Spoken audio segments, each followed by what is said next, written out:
You know, a couple of years ago, I had a real privilege. I was able to spend some time with President George W. Bush and then do a Q&A with him on stage in front of about 1,000 people. He was very verbose, he was very engaging, he was very friendly, he was very forthright. And I asked him afterwards, I said, Mr. President, why didn't you speak that way when you were in office? Even those people who were your detractors and disagreed with you would have appreciated your honesty and candor. And he said, Ed, in Washington, it's hard to be as honest as you like. Everything is scripted.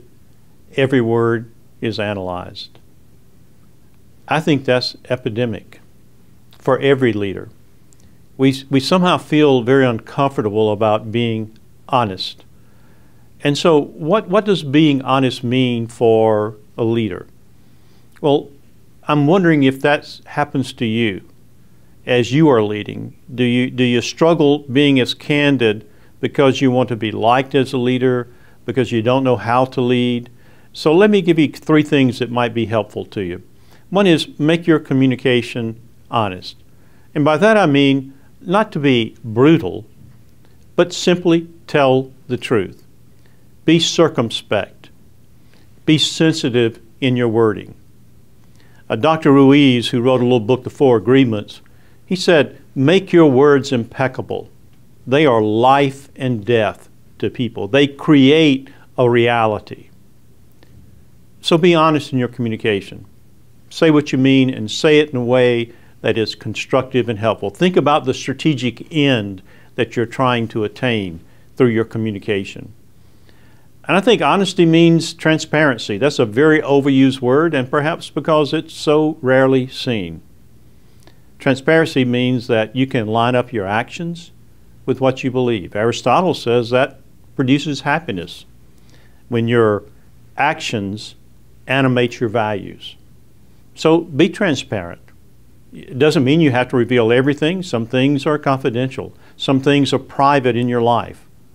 But on those things that matter on a team, align your values with your actions. Be transparent.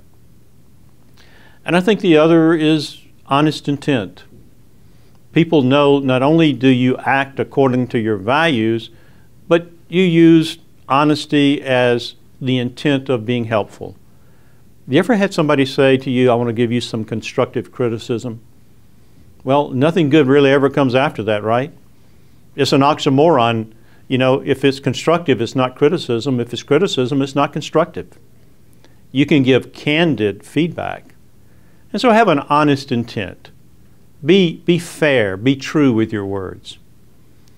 Some of you have seen the Wolf of Wall Street story about the investor and trader Jordan Belfort. At the peak of his career, when it began to tumble down the other side of the mountain, his dad told him, he said, son, your chickens have come to roost. They generally do when we are not honest in the way we act, in the way we communicate, in the way that we try to lead. There's another old saying that is true, honesty is the best policy. So maybe just try to be an honest leader and be honest in all those kind of things, and then people will follow you and respect you. They'll begin to believe you can depend on what he says or she says.